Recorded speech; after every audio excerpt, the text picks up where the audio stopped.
और रोशनी सही है? हमारी तरफ की लाइट सही है? हाँ जी, ठीक है, जबरदस्त जी। ओके, बिस्मिल्लाहिर्रहमानिर्रहीम। ठीक है। सबसे पहले नाजरीन, आप सबको मेरी तरफ से अस्सलाम वालेकुम। आज हम सेकंड सेशन डॉक्टर साहबा से करने वाले हैं, और मैंने इनसे रिक्वेस्ट की, और जितना बिजी शेड्यूल डॉक्टर साहबा का है, बहुत मुश्किल से टाइम मिलता है, लेकिन मैं इनका शुक्रिया अदा करूंगा जिन्होंने एक स्पेशल टाइम निकाला, और पूरी पाकिस्तान के लिए, और फिर हमारी अपनी इस्माइलिया जमात के लिए, कम्युनिटी के लिए भी काफ़ी क्वेश्चन थे, उनको क्लियर करने के लिए। डॉक्टर साहब अस्सलाम वालेकुम। वालेकुम सलाम। बहुत शुक्रिया, आपने मुझे यहाँ पे मदऊ किया। और मैं कोशिश करूंगी कि जो हमारी मालूमात हैं वो आज आपको के जरिए नाजरीन तक पहुंचाई जा सके। डॉक्टर साहब, मैं पहला क्वेश्चन करना चाहूंगा। सबसे पहले ये कि क्वेश्चन हो रहा है आज, टीवी पे भी बार बार देख रहे हैं, कि सबसे पहले हमें ये बताइएगा कि पाकिस्तान में जब ये आया है, या इस वक्त के जो हालात हैं उसमें इसकी कितनी सिवेरिटी है, कि वो कोरोना की कितनी सिवेरिटी, पहला क्वेश्चन जी आपसे है।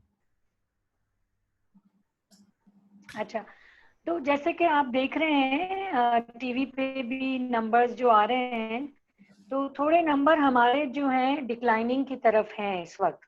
और उसकी वजह ये है कि स्मार्ट लॉकडाउन हुआ है, उसका बड़ा इफेक्ट हुआ है। तो कंप्लीट लॉकडाउन था तो उसमें इकोनॉमिक इशू भी था और लोग फॉलो नहीं कर रहे थे। मगर जो एरियाज में पूरा डेटाबेस से एप्लीकेशन बनी और इंडिविजुअल लोकेशंस आइडेंटिफाई हुई, जिन लोकेशंस पे पॉजिटिव केसेस ज्यादा हैं, तो उन लोकेशंस को लॉकडाउन किया गया। तो स्मार्ट लॉकडाउन की वजह से, और दूसरा ये कि जब हमारी पिछली दफा बात हुई थी आपसे, कि पहले ये लगता था कि कोविड जो है, कोविड-19 पेशेंट जो है वो दूर है, किसी किसी को है, हमें नहीं है, हमें नहीं हो सकता। लेकिन इसके बाद जब कम्युनिटी में आ गया और स्प्रेड इतना फैल गया कि तकरीबन हर घर या हर फैमिली में हम किसी न किसी को जानते थे जो कोविड पॉजिटिव था। तो जिसको हम कहते हैं ना कि कोविड वाज नाउ होम। तो जब हमने सबने ये फील किया कि कोविड इज होम, तो उसकी वजह से हम सब भी ज्यादा कॉशियस हो गए और मास्क का इस्तेमाल बढ़ाया, हमने डिस्टेंसेस बढ़ाए।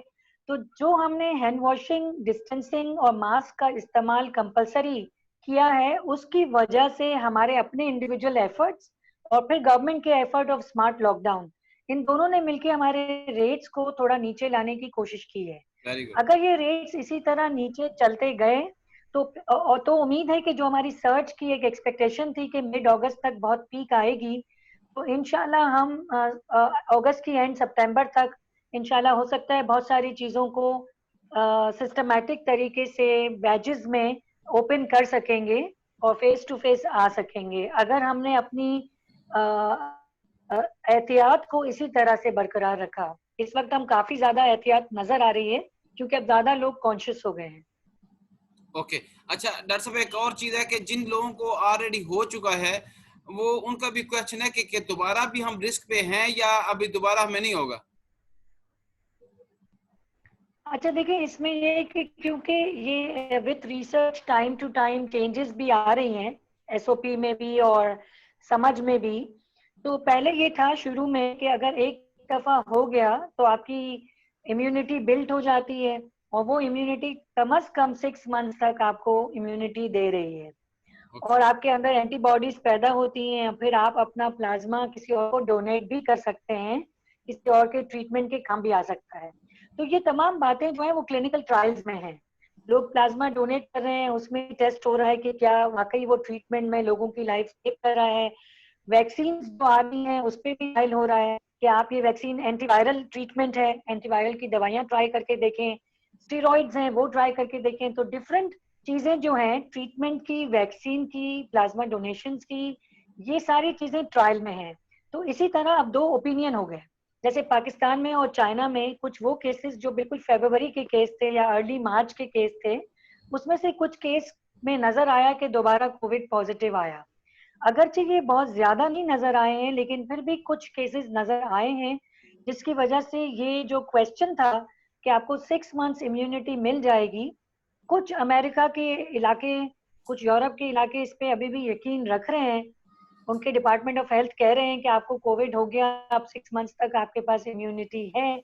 कुछ कह रहे हैं कि हम कोई मंथ की गारंटी नहीं देते हैं, आप लाइफ लॉन्ग शायद इम्यूनिटी है।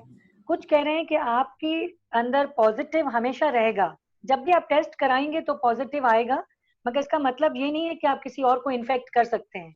कुछ लोग 40 दिन बाद और 60 दिन बाद भी पॉजिटिव आ रहे हैं, मगर उसका मतलब ये नहीं है कि वो किसी और को इन्फेक्ट कर सकते हैं। उसका मतलब ये है कि उनकी बॉडी की जेनेटिकली मेकअप ऐसा है कि वो जब भी आप टेस्ट करेंगे तो उनको फिर एंटीबॉडीज टेस्ट करा के, या अपने आप को ये समझना चाहिए कि अगर सिम्टम नहीं है और 3 डेज तक कंसेक्यूटिव सिम्टम्स नहीं है तो आप किसी और को इन्फेक्शन नहीं दे सकेंगे। इसकी वजह से कुछ गाइडलाइंस में चेंज आई, और ओके गाइडलाइन में ये चेंज आई कि जो रिपीट टेस्ट था, अब वो रिपीट टेस्ट की जरूरत इतनी नहीं समझी जा रही है कि आपने अगर टेस्ट कराया है और अगर आपके सिम्टम्स नहीं थे और तो 7 दिन के बाद आप सेल्फ आइसोलेशन ब्रेक कर दें, रिपीट टेस्ट की जरूरत नहीं है, go back to work normally जो आपकी लाइफस्टाइल है, with the precaution of mask, hand washing and distancing.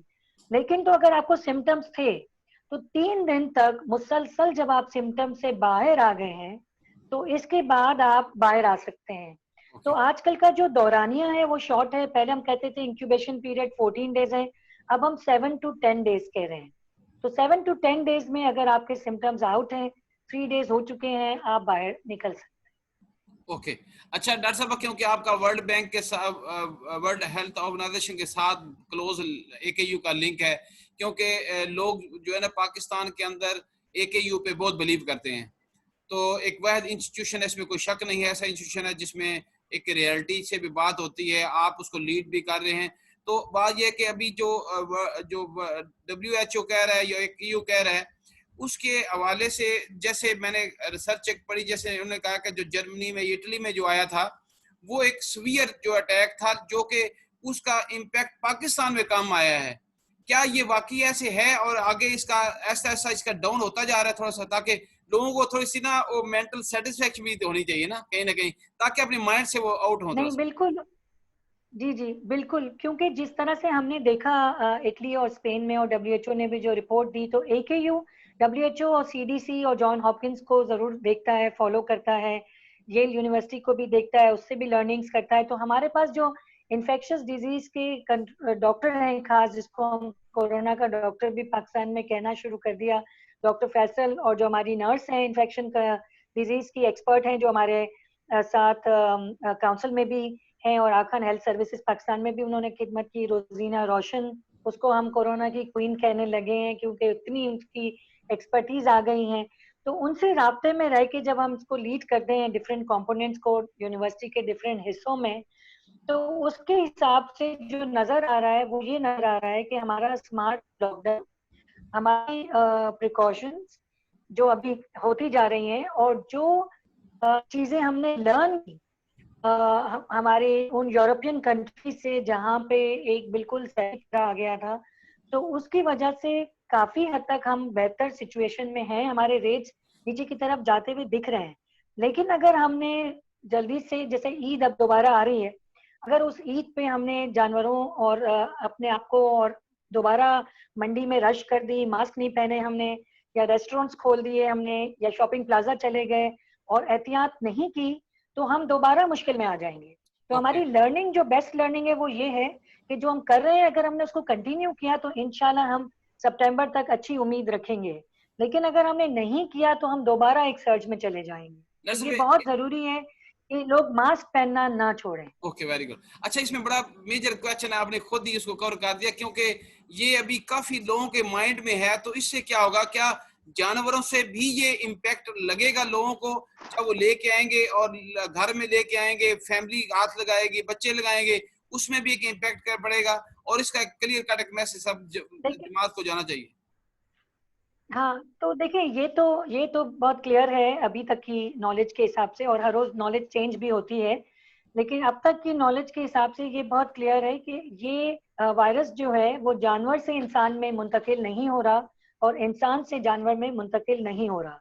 Okay लेकिन हमें ये भी पता है कि फॉर्माइट लकड़ी पे, कागज पे, मेटल पे, ये चीजों पे आता है, जिसकी वजह से हम डिटॉल के और लाइसॉल के और एंटीबैक्टीरियल के स्प्रेज भी कर रहे हैं, हम हाथ भी धो रहे होते हैं।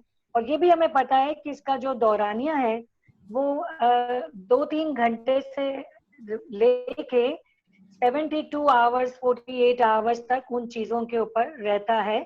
अलग अलग चीजों पे अलग अलग, कोई मेटल की चीज है तो उस पर सबसे ज्यादा देर तक जैसे 72 आवर्स तक रहता है, अदरवाइज लकड़ी की है, कपड़े की हैं, कागज की हैं, उसके ऊपर से अलग दौरानियां हैं। तो लेकिन ये बात अब काफी हद तक सामने आ रही है, करंट रिसर्च भी जो दिखा रही है कि फॉर्माइट से इतना नहीं फैल रहा। लोग जो फॉर्माइट को टच कर रहे हैं उसको साफ कर रहे हैं, क्योंकि हम हैंड वॉश कर रहे हैं बार बार। तो फॉर्माइट से इतना नहीं फैल रहा जितना ड्रॉपलेट से फैल रहा है। तो सर्टनली ये वायरस ड्रॉपलेट इन्फेक्शन है, स्नीजिंग है, कॉफिंग है, जो हमें आम में करनी है। इसके अलावा जो ड्रॉपलेट आम बातचीत में, सिंगिंग में, बात करने में, एक दूसरे से हंसने में, वो ज्यादा दूर तक जा रहे हैं। इसलिए ओके। जब आप कहीं भी क्लोज एनवायरनमेंट में जा रहे हैं तो वो क्लोज एनवायरनमेंट में ना जाएं, और अगर जाना ग्रोसरी स्टोर वगैरह में जरूरी है तो मास्क का इस्तेमाल लाजमी करें। इससे बेहतर इस वक्त का कोई प्रोटेक्शन किसी भी रिसर्च ने नहीं दिखाया वेरी गुड। जितना कि इफेक्टिविटी मास्क ने दिखाई है। चाहे वो मास्क किसी भी तरह का बना हुआ है, कपड़े का है, सर्जिकल है, N95 है, किसी भी तरह का मास्क है, उसने सबसे ज्यादा इफेक्टिविटी दिखाई है। Excellent excellent. डॉक्टर साहब एक और छोटा सा क्वेश्चन है, क्योंकि अभी जैसे ट्रांसपोर्ट खुली है, हमारे अभी मूवमेंट शुरू हो चुकी है, जमात को ये भी बताना है कि जब अभी ट्रैवलिंग जब करते हैं तो एक सीट छोड़ के तो बिठा नहीं रहे, अगर साथ साथ भी बैठे हैं तो मजीद क्या उसको मास्क ही बचा सकेगा, या उसको डबल मास्क कर लिया जाए, या और थोड़ा सा साथ वाले के साथ वो मैनेज नहीं करता तो किस तरीके से करेंगे? ये बहुत ही मुश्किल है, और इसलिए ट्रांसपोर्ट डिपार्टमेंट को, गवर्नमेंट को बहुत ही एहतियात करनी पड़ेगी और रूल्स एंड रेगुलेशन लाने होंगे। फाइन डाल सकते हैं कि डिस्टेंसिंग और मास्क एंड हैंड वॉश ये सब जरूरी है। अगर आप किसी के बराबर में बैठे हैं तो कोशिश करें कि उसे हाथ ना मिलाएं, और अगर आपका कोई भी जिस्म का हिस्सा टच हुआ है तो उसको वॉश करना है, हैंड को वॉश करना है, हाथों को धोए बगैर चेहरे पे ना ले जाएं। हमें पता है कि इसका सबसे ज्यादा जो कनेक्शन है वो आंख, हमारा नाक और मुंह के जरिए है। तो जबरदस्त। फेस को बिल्कुल टच ना करें, फेस को आप भी मास्क से कवर करें, अगले को भी कहें कि चाहे वो कपड़े का ही मास्क हो लेकिन वो कवर जरूर करें। तो वेरी गुड। मास्क को मैंडेटरी गवर्नमेंट करेगी तो ही थोड़ी रोकथाम हो सकेगी। अच्छा डॉक्टर साहब एक और क्वेश्चन अभी करूंगा कि जैसे अभी माशाल्लाह मैंने देखा है कि आहा काउंसिल और हेल्थ बोर्ड बहुत एक्टिव हैं, जमात के साथ भी इनका बहुत लिंक है, डाउन द लाइन जा रहे हैं, लोगों को सपोर्टिंग हो रही है, सब कुछ हो रहा है। तो एक चीज का लास्ट टाइम मैंने भी एक वीडियो निकाली थी कि जो साइकोलॉजिकल इम्पैक्ट है ना अभी भी कुछ फैमिलीज के अंदर, डॉक्टर साहब यहाँ पे कुछ हमारे रिमोट एरियाज हैं वो बताते ही नहीं है, किसी को बता नहीं रहे जानबूझ के, सिर्फ उन्होंने कहीं ना कहीं अना का मसला भी बनाया, हम बताएंगे लोग हमारे पर बातें करेंगे, ये भी एक इशू रहा है यहाँ पे है।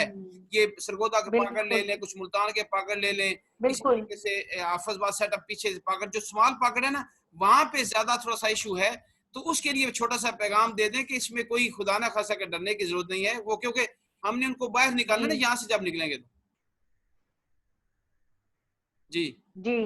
तो ये सिर्फ मेरा ख्याल है ये सिर्फ पंजाब और सरगोदा और हाफिजाबाद का नहीं मसला है, ये जीबीसी में भी है, ये सिंध में भी है, ये कराची में भी है, ओके। और ये हर तरह के पढ़े लिखे ना पढ़े लिखे हर एक में है। उसकी एक वजह ये भी है कि शुरू में जो डर और खौफ हो गया, और ओके। जिस तरह से ये होने लगा कि कोई बीमार है तो सब हट जाएं, और किसी का खुदा न खास्ता इंतकाल हो गया है तो उसकी डेड बॉडी भी नहीं मिल रही है, तो लोगों में ये जो एक खौफ और हिरास फैला उसकी वजह से एक स्टिग्मा हो गया कि अगर इस घर में है तो सब उससे दूर रहे। तो ये जो हमारे में एक डर और खौफ की वजह से एक जो स्टिग्मा आया उसकी वजह से लोगों ने फिर छुपाना शुरू कर दिया, यस। उस फियर की वजह से।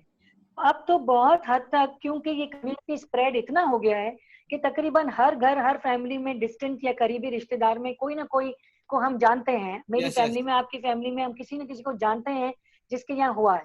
तो ऐसा ही है। तो इसकी वजह से जरूरी ये है कि डरने की बजाय या इसको स्टिग्मा और करके छुपाने की बजाय उसको ट्रीटमेंट करें, एक्सेप्ट करें। अब ओके। देखें ट्रीटमेंट में भी ये 3 लेवल्स है ना, माइल्ड है, मॉडरेट है, सीवियर है, फिर क्रिटिकल यस। है, बल्कि 4 लेवल है।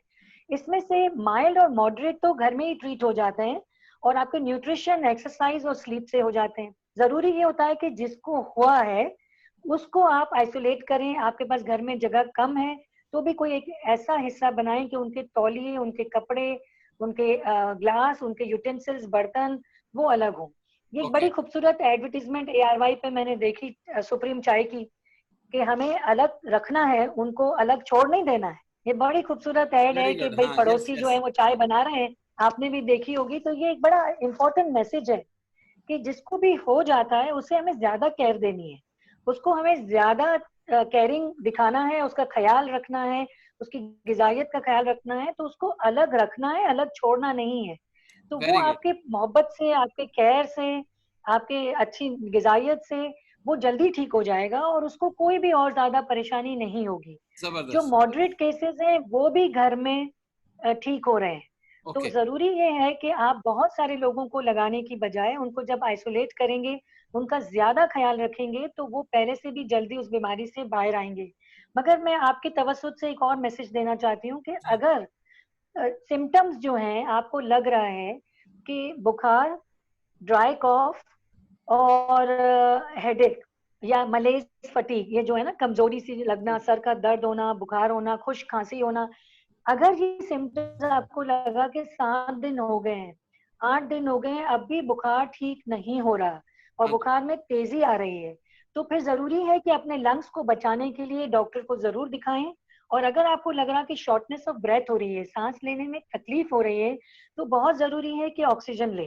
और अगर आपको लग रहा है कि ऑक्सीजन लेने से भी ठीक नहीं हो रहा, आप डॉक्टर से मशवरा करके स्टेरॉइड पे डेक्सामेथासोन जो डॉक्टर्स दे रहे हैं वो ट्रायल कर रहे हैं, वो डॉक्टर की पूछे बगैर बिल्कुल नहीं लें, डॉक्टर को दिखा कर लें, लेकिन ट्रीटमेंट लेने में भी देर ना करें। ये नहीं कि स्टिग्मा ऑफ फियर की वजह से घर से बाहर ही नहीं आ रहे हैं और शॉर्टनेस ऑफ ब्रेथ हो रही है, ऑक्सीजन नहीं ले रहे हैं, बुखार बहुत तेज है, ट्रीटमेंट नहीं ले रहे हैं, और खुदा ना खास्ता अगर लंग्स पे नमूनिया का इफेक्ट आता है तो फिर लंग्स बड़ी तेजी से डैमेज होते हैं और फिर वेंटिलेटर पे और फिर क्रिटिकल केयर यस में यस। खुदा ना खास्ता जाना पड़ता है। तो अर्ली ट्रीटमेंट का भी बहुत ख्याल रखें। तो ये उसी वक्त होगा जब आप अपने अंदर से स्टिग्मा निकालेंगे और ये समझेंगे कि हम सबको मिल के इसको ठीक करना है, भगाना है और अपने अपनों की मदद करनी है। Very good. अच्छा डॉक्टर साहब, मैं तो हमेशा सबको ये पैगाम देता हूँ, आज फिर इसी विसादत से दूंगा, आप भी इसको इंडोर्स करेंगे कि डेफिनेट बात है, लोग जो है ना वो घर में बैठे हैं, क्यों नहीं ये पार्क में सुबह सुबह जाएं। ऑक्सीजन इतना कुछ आजकल मिलता है, सुबह के टाइम के अंदर 5 बजे जाएं, 4 बजे जाएं, ये ऑक्सीजन लेने से भी इनको कई चीजों की सेफ्टी हो सकती है ना, कि सुबह सुबह जाएं तो ऑक्सीजन लेके आए, जी और बिल्कुल। इससे भी काफी सेफ्टी हो सकती है। जी जी बिल्कुल। तो ये करना बहुत जरूरी है कि अगर आपके पास ऐसी सहूलत मौजूद है जिसमें आप लोगों से दूर रह के वॉक कर सकते हैं खुली फिजा में, तो आप जाएं और उस वक्त का इंतखाब करें जहां पे ज्यादा लोग नहीं होते हैं जिस वक्त पे। तो अगर आप उस वक्त का इंतखाब करते हैं जिसमें एक खुली जगह में 5-10 लोग हैं, फासले फासले से हैं, तो बिल्कुल सही है। एक्सरसाइज करते वक्त मास्क पहनना लाजमी नहीं है, वेरी गुड। लेकिन जब आप देखते हैं कि अगर लोग बहुत करीब करीब हैं तो फिर आप मास्क पहन के भी वॉक कर सकते हैं। लेकिन अगर आप दूर दूर हैं तो आप मास्क उतार के करें, क्योंकि अगर आपको मास्क में एक्सरसाइज से पसीना होता है तो वो वैसे भी मास्क की इफेक्टिविटी खत्म हो जाती है, क्योंकि वो मास्क के अंदर ह्यूमिडिटी भर जाती है। Very good. तो आप मास्क को उतार के एक्सरसाइज करें, साइकिलिंग करें। जो बच्चे यंग हैं वो घरों में रस्सी कूद सकते हैं, आपको पता है पुराने जमाने में रस्सी कूदते थे हम, और हॉच एंड स्पॉक खेलते थे, छुपन छुपाई खेली जाती थी। तो वो एक्टिविटीज जो जिसके अंदर बहुत करीब से ताल्लुक नहीं है, एक दूसरे से टच नहीं है, ड्रॉपलेट इन्फेक्शंस को आप प्रोटेक्ट कर सकते हैं, वॉक से कर सकते हैं, वो जरूर करें और वो सारी एक्सरसाइज करें। दोबारा सोचें कि सुबह की असेंबली लगी और तराने के साथ स्कूल के जमाने की पीटी हो रही है और वेरी टीचर गुड, पीटी करा रही है, जबरदस्त। तो वो पीटी भी करें। बिल्कुल, ये बड़ा अच्छा मैसेज है, क्योंकि मैंने देखता हूँ, मैं सुबह दिल्ली जाता हूँ 5 बजे, तो पार्क, रेस कोर्स पार्क यहाँ पे लाहौर में बहुत बहुत हैं, तो इतनी माशा लोग आ रहे होते हैं, और जब वापस आते हैं तो एक बहुत रिलैक्स फील किया जाता है। अच्छा डॉक्टर साहब, एक और चीज है कि अभी भी काफी इस पे डिबेट हो रही है, मेडिसिन कब आएगी, वैक्सीन कब आएगी पाकिस्तान में। What do you expect about these two regarding your research, regarding the research of WHO and Pakistan? क्या पाकिस्तान में भी किसी कंपनी को ये क्या कहते हैं वैक्सीन बनाने की इजाजत सुना था मिली हुई है, तो ऑन व्हाट स्टेज नाउ? जी, तो बहुत सारी जैसे AKU भी कुछ क्लिनिकल ट्रायल्स कर रहा है कि एंटीवायरल में कौन सी दवाई और प्लाज्मा का ट्रांसफर से क्या डिफरेंसेस आ रहे हैं, इसी तरह दुनिया भर में हो रही हैं। तो जो हमारी गवर्नमेंट है उसने भी कुछ कंपनीज को यकीनन वैक्सीन बनाने और ट्रीटमेंट में जो एंटीवायरल है उसकी इजाजत दी है। मगर आपको हमें भी पता है कि इन्फ्लुएंजा की भी बहुत सारी स्ट्रेन्स हैं। इस तरह अब ये नई बात भी सामने आई है कि कोविड भी कोई एक स्ट्रेन में नहीं है, मल्टीपल स्ट्रेन्स हैं। ओके अब ओके। जो वैक्सीन बनेगी या जो भी एंटीवायरल आएगा वो किस स्ट्रेन को कवर करता है। जैसे फ्लू वैक्सीन हम लगाते हैं तो कुछ स्ट्रेन से हम बच जाते हैं, कुछ स्ट्रेन से आप कहते हैं वैक्सीन लगाई है इन्फ्लुएंजा की, हमने फ्लू वैक्सीन लगा के आए हैं फिर भी फ्लू हो गया। कभी हम कहते हैं कि फ्लू वैक्सीन लगाई मगर फ्लू बहुत ज्यादा नहीं हुआ, थोड़ा हुआ और हमारी बचत हो गई, हम जल्दी से ठीक हो गए। तो वेरी गुड। ये डिफरेंट स्ट्रेन्स हैं और डिफरेंट चीजें हैं। तो ये सारी टेस्टिंग हो रही है। इंशाल्लाह इंशाल्लाह अल्लाह करेगा 2021 हमें अच्छा मिलेगा। 2020 हमारे लिए बहुत मुश्किल आया लेकिन उम्मीद हमें रखनी चाहिए। कुछ न्यू साइन एंड सिम्टम्स भी सामने आई हैं डिफरेंट स्ट्रेन्स के हिसाब से। तो जैसे शुरू की साइन एंड सिम्टम्स में बुखार था, हेडेक था, मलेज, फटीक था, खुश खांसी थी और शॉर्टनेस ऑफ ब्रेथ थी। अब आप देखते हैं तो कुछ जो नई सिम्टम्स आई हैं उसके अंदर स्टमक की भी कुछ शिकायतें आई हैं। नोजिया है, वॉमिटिंग है, डायरिया है और टेस्ट एंड स्मेल है। कुछ लोग ये कह रहे हैं कि हमारा टेस्ट बिल्कुल चला गया और हमारी स्मेल, तो सूंघने की कुव्वत और चखने की या महसूस करने की कुव्वत बिल्कुल चली गई है। तो उस पर घबराएं नहीं, ये इसी की कुछ अलग किस्म की स्ट्रेन है, कुछ अलग साइन एंड सिम्टम्स सामने आए हैं। स्पेशली जो अडोलेसेंस ग्रुप है, जो यूथ है, यूथ में आपको ज्यादातर हेडेक और टेस्ट एंड स्मेल का चला जाना नजर आ रहा है। जो थोड़ी बड़ी उम्र के हैं उसमें आपको फटीग और मलेज लग रहा है। तो वो सिम्टम्स भी 7 दिन में अपनी जगह पे सेट हो जाते हैं। वो इस उसी सिम्टम से आपको पता चलता है। हो सकता है आपको बुखार नहीं है, कुछ भी नहीं है, सबसे पहले आपको लगा आपको तो कॉफी की खुशबू ही नहीं आ रही है, आप तो चाय का मजा ही नहीं ले सक रहे हैं, तो ये कोविड के लिए साइन है। आप फौरी तौर पे टेस्ट कराएं और फिर अपना एहतियात करें। और जैसे ही ये आपके सिम्टम सही होने लगते हैं, सिम्टम को सही हुए 3 दिन हो गए हैं तो रीटेस्ट की भी जरूरत नहीं है। इसका मतलब अब आप इन्फेक्शन पीरियड से एक्सीलेंट, बाहर आ वेरी गए हैं। कुछ जबरदस्त। लोगों को नोजिया, वॉमिटिंग और डायरिया भी हो रहा है क्योंकि स्लाइवा के जरिए जब हम इंजेस्ट कर रहे हैं तो वो आपकी टमी को डिस्टर्ब कर रहा है। ओके, लेकिन आजकल क्योंकि टाइफॉइड भी बहुत फैला हुआ है तो एहतियात करें, हर चीज को कोविड में ना डालें। वेरी नॉन कोविड लोग अपना नॉन कोविड इलाज भी कराएं, यूं ना समझें क्योंकि टाइफॉइड जो है वो ऐसे ही नहीं ठीक होगा, आपको एंटीबायोटिक की जरूरत पड़ेगी। और टाइफॉइड क्योंकि बहुत फैला हुआ है, आप प्लीज अपना, अगर आपको डायरिया बहुत हो रहा है, वॉमिटिंग है, आप टाइफॉइड का टेस्ट जरूर कराएं। Very good. हाँ, ये भी आपने बड़ी खूबसूरत बात की। लास्ट टाइम भी ये बात हुई थी कि हर चीज को कोविड के एंगल से ना देखें, इससे टेंशन भी होती है इंसान को। छोटा मोटा इलाज कराएं, अगर वो विद इन 3 डेज 4 डेज के अंदर आपका क्लियर हो जाता है तो फिर तो आपको आगे परेशान होने की जरूरत नहीं है। और फाइनल मैसेज है डॉक्टर साहब मुझे बिल्कुल ठीक। जमात के लिए और हमारे जमाती लीडर्स जितने भी हैं उनके लिए, काउंसल्स के लिए और जमात के लिए एक कोई मैसेज आप देना चाहें तो प्लीज फाइनल मैसेज दें ताकि वो इसको मैं फॉलो कर जरूर ये एक तो मैं ये सबसे पहले ये कहूंगी कि जो आप ये काम कर रहे हैं ये एक बहुत अच्छा खिदमत का जरिया है क्योंकि नॉलेज होना भी बहुत जरूरी है। श्योर। अपनी साइकोलॉजी और मेंटल हेल्थ को मेंटेन करने के लिए सही मालूमात का होना बहुत जरूरी है। और इतनी सारी मालूमात आ रही होती है, उसमें से बहुत सारी र्यूमर भी होती है, मिथ भी होती है जो फियर भी पैदा करती है। तो जो आप ये काम कर रहे हैं, मैं आपके तवसुत से आपके नाजरीन और हाजरीन जो भी मौजूद हैं उन सब से मुखातिब हूँ कि आप ने मुझे बुलाया, बहुत मैं शुक्रगुजार हूँ। और सही किस्म की मालूमात थोड़ी टीवी से लें, थोड़ी बावसूख जराए से लें और अपने आप को इन्फॉर्म्ड रखें। इन्फॉर्म रखने के साथ डरने की बजाय जिन लोगों को है उनकी मदद करें, उनका साथ दें। और फिर जो लोग खिदमत में हैं, जो लीडर्स हैं और जो बहुत ज्यादा काम कर रहे हैं, अब उनका भी बर्न आउट हो रहा है। तो अगर वो थक रहे हैं ना तो रोलिंग में दूसरे लोगों को लाएं। एक ही लोग काम कर करके बर्न आउट होते हैं, आप अपने आप को भी टाइम दें। ये बहुत जरूरी है कि आप पॉज लें और सोचें कि मैंने बहुत किया, अब मुझे थोड़ा काम एहतियात से करना है, मुझे थोड़ा टाइम अपने आप को देना है, दूसरे लोगों को आगे लाना है। और जो एक खास बात है जो इमाम के 12 मैसेजेस में है कि फियर कंटेजियस है, इसी तरह होप भी कंटेजियस है। तो वेरी होप को गुड। फैलाएं, खुशी को फैलाएं। और आपका तो ये मोटो है प्रेसिडेंट साहब की, स्माइल यस। एंड लाफ, ये तो मैंने आपसे सीखा है। तो वो सही बात। स्माइल एंड लाफ जो है वो एक दूसरे की, वो भी कंटेजियस है। मैं यस मुस्कुराई, यस आप यस। मुस्कुराए, जो देखने वाले मुस्कुराए, तो हमें होप एंड स्माइल को कंटेजियस बनाना है। एक्सीलेंट एक्सीलेंट डॉक्टर साहब, बहुत खूबसूरत बात की आपने। मैं थैंक यू वेरी मच आपका, बहुत दिल से। आपके मैसेज में से दो मैसेज मैंने बहुत कीन ऑब्जर्व किए हैं। सबसे पहले तो यह है कि नाज़रीन से ये मैं रिक्वेस्ट करूंगा कि अपने आप को तो बचाना ज़रूरी है, लेकिन कहते हैं कि अगर एक नस्ल इंसानी को, एक इंसान को बचाना पूरी नस्ल को बचाने के मुतरादिफ है। तो कभी आप ये ख्याल करें कि मेरा तो अल्हम्दुलिल्लाह अल्लाह पाक फजल से मैं बचाया, अपने आप को बचाया, लेकिन दूसरों को भी बचाना है। जब आप दूसरों को बताते नहीं हैं, दूसरों को घुल मिल जाते हैं, आप है तो दूसरों को केयर नहीं करते, तो फिर अल्लाह पाक की जात जो है नाराज होती है। तो हमेशा पहला काम आपको अपने आप को बचाना है, उसके बाद दूसरों को बचाना है, एट एनी कॉस्ट अपनी फैमिली को बचाना है। और इवन के जहां कहीं भी आप जाएं, प्लीज आपसे रिक्वेस्ट है उन दिनों में रिस्ट्रिक्ट रहें, ताकि किसी और शख्स को जो है ये ना फैले, क्योंकि इसकी चेन बनती है। जब हमने इसकी चेन तोड़ दी तो इंशाअल्लाह ताला हम जल्द ही वापस बैक टू द नॉर्मल हो जाएंगे। हमारे हिज़ाइन साहब ने जैसे फरमाया है, तो आपको परेशानी की जरूरत नहीं है, you will be back to the normal, जल्द होंगे हम। तो इस दुआ के साथ keep smile on your faces, don't forget to smile please आप, क्योंकि ये this is the blessing from अल्लाह।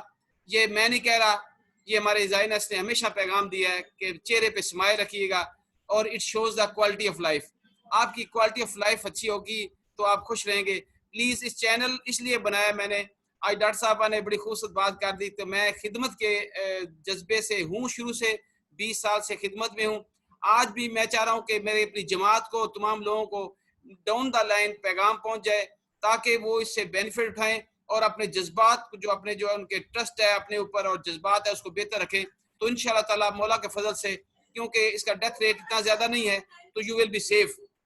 ठीक है, तो इन दुआओं में याद रखिएगा। और डॉक्टर साहब का मैं बहुत बहुत दिल से शुक्रिया अदा करता हूँ पूरी जमात की जानब से, क्योंकि अभी तक ये पहला सेशन है, जो आज दूसरा सेशन सॉरी आपके साथ है, जो कि जमात को डाउन द लाइन पहुंचा रहा हूँ। मैं तमाम प्रेसिडेंट साहबान को भेज रहा हूँ, तमाम हमारे जो जमाती लीडर्स हैं उनको भेज रहा हूँ, तो फिर ये डाउन द लाइन हर जमात के पास जा रहा है। अगर मजीद आगे जरूरत पड़ी, रिसर्च में तब्दीली आई, तो फिर इंशाअल्लाह आपको फिर मैं रिक्वेस्ट करूंगा। तो इस दुआ के साथ अल्लाह पाक सबको खैरियत में रखे, हमें आपको भी डॉक्टर साहब खैरियत रखे आपको भी, और हमें सबको महफूज रखे। और लास्ट में यह कि कमेंट्स लाजमी दीजिएगा, क्वेश्चन हो तो प्लीज ये मैं यूट्यूब पे जब लगाऊंगा अपने मैसेज दीजिएगा, कमेंट्स दीजिएगा, क्वेश्चन कीजिएगा, वो मैं क्वेश्चन इकट्ठे करके फिर इंशाअल्लाह इसको करूंगा। और हो सके तो इस चैनल को सब्सक्राइब करें, ताकि आपके पास डाउन द लाइन चीजें जो है पहुंच सकें। थैंक यू वेरी मच, बहुत शुक्रिया। अल्लाह हाफिज। अल्लाह हाफिज, अल्लाह हाफिज, अल्लाह हाफिज।